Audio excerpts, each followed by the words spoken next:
Hey y'all, it's Johnny Mullet with another update on the bus build. I'm getting some framing done. I've been wanting to do the framing for a long time, and if you look down the row, I had my 2x4s framed, and I have the 2x2 up here. I just wanted to show you what I had to do to make this work. This 2x4 is not flush with the other 2x4. And the problem is there's two screws here and here.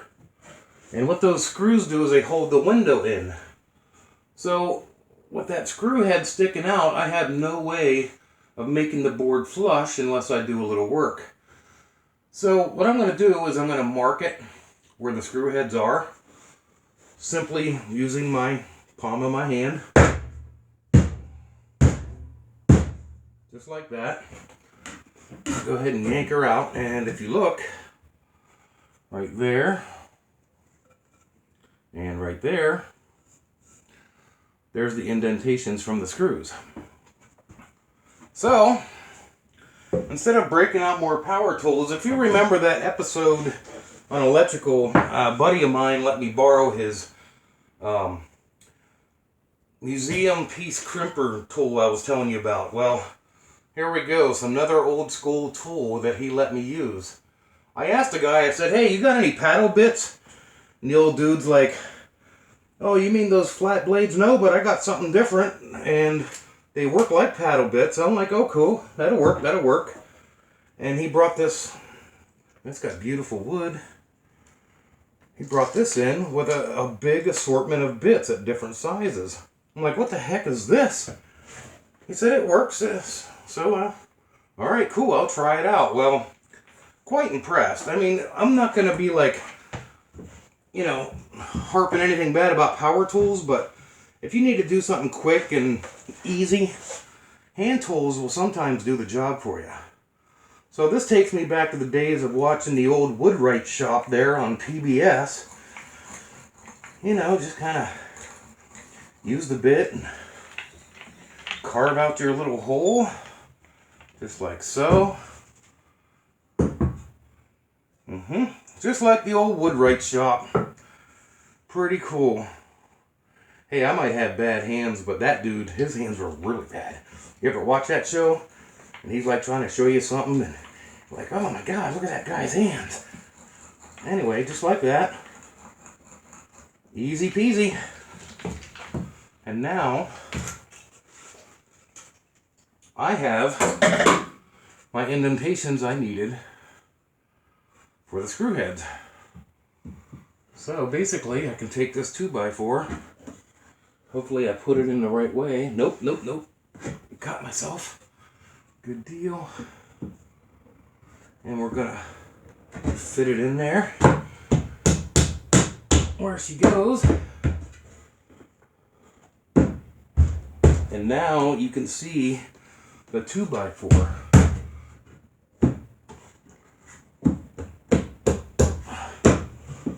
I made them fit nice and tight. I like it tight. And as you can see now, the 2x4s are flush. So basically I'm gonna pre-drill my holes. Remember, I said before, don't buy cheap drill bits.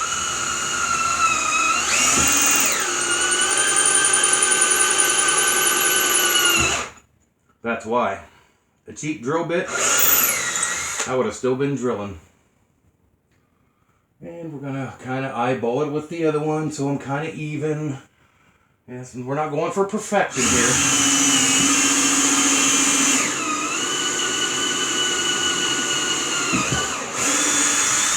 Just like that. Change my bit real quick. It would be easier if I had two drills, but I do have two drills as a matter of fact. One's cordless, like this one, and the other one's corded. Alright, turn up the juice. Just like that. And we'll get the top one in. Whoops, I missed it. Back her off. And take a look where I missed.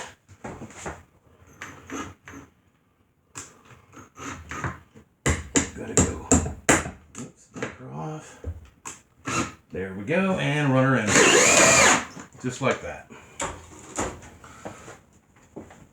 Pretty slick, huh? So see how much nicer it looks framed? So I'm moving down the line here. I think I got 2 left.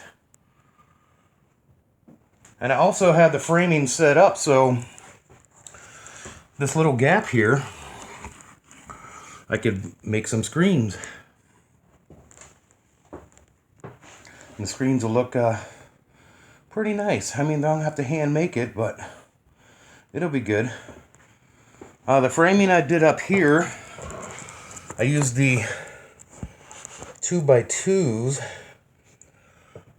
Where the 2 boards meet, I could have cut them at each of the supports, but I got lazy about it. So wherever they meet, I still have plenty of metal. So to make the boards kind of match, I just pre-drill them and run them in, just like that. So these will all be stained to match these.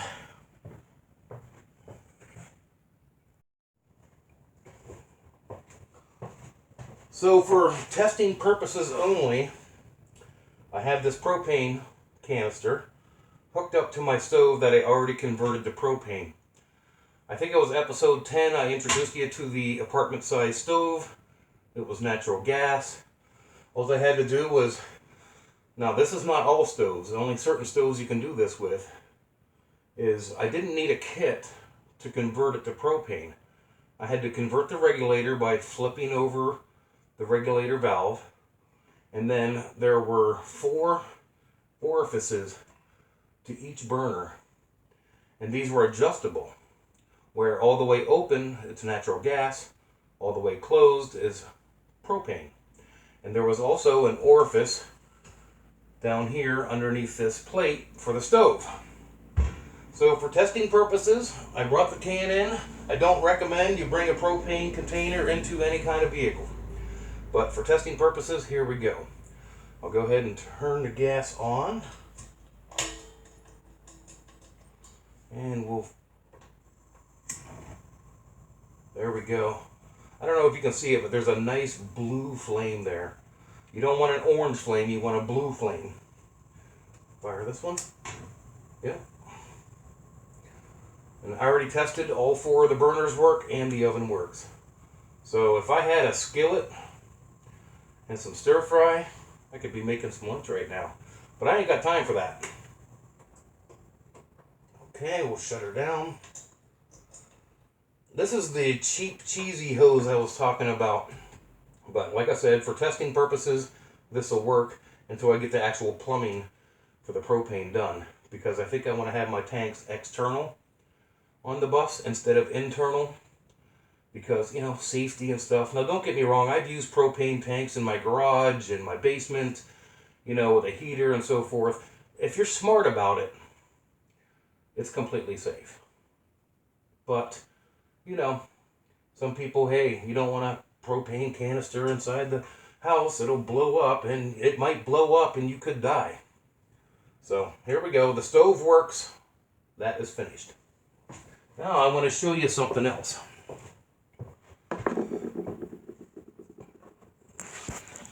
Did you know that a 2x4 is not 2 inches? Yes, a 2x4 is not 2 inches. Here's that 2-inch foam insulation I bought to insulate the walls. And when you put it in, it sticks out a 1/2 inch. So what the hell? I got my tape measure out, and I measured the insulation, and it's exactly 2 inches. I'm like, okay, what the hell? That makes no sense. And then, if you take a 2x4 and you measure its width, it is 1.5 inches. Seriously? Why do they call it a 2x4? So there's a little tip for any newbies out there. 2x4s are not 2x4. So now you know. Another update for you is I got my water tank plumbed. So This is the 33-gallon water tank for our freshwater system. This tank will sit like this back there in the corner of the bus. I got these fittings from Amazon, and obviously the large fitting will be for the fill hose. This hose connects here, and it will go to the outside of the bus where the fill spout will be mounted. The fill spout also has a vent, and what a vent does is it allows you to fill the tank with a vent, so it's easier to fill the tank. If you don't have a vent, trying to get the water into the tank is going to be a little difficult. You're going to have a lot of chugging and burping of the system. So this vent on the top will follow that big hose to the outside fill cavity, and that'll be my vent. This one here is going to be my feed line for the water system. And I'm trying to look for it here. Thread tape. There we go. I used thread tape to make sure we have a good seal around the fittings. Now when you're using this stuff, it's great stuff, but you got to be careful. You got to look at the orientation of which way you're threading the fitting in, because if you wrap it a certain way, like in this direction, and then you go to thread it in this direction, it's going to want to have a tendency to unwrap itself. So you have to thread it the opposite way. This way when you thread it in, it sort of catches and keeps itself in there. Just one of those little tech tips for you.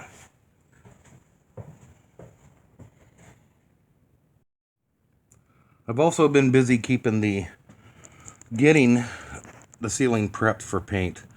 This is the vehicle identification tag. You don't want to cover or paint that up or remove it. So I have it taped off nice. I taped off these little knobs and the emergency door light. The knobs. I removed the fans, so they're just kind of hanging there. I got to remove these visors yet, and the other fan is hanging over there. So I can paint all this white along with the ceiling. If you look, you can see the dull panel back here. So I've been talking about sanding the ceiling last few videos, and that's as far as I got. You know, you get distracted. You find something else to do, and before you know it, you forget about the ceiling. But I'll get on it. Now, folks, we can do a little story time. If you like story time, I like story time. If you don't like story time, let me know. I'll forget about story time.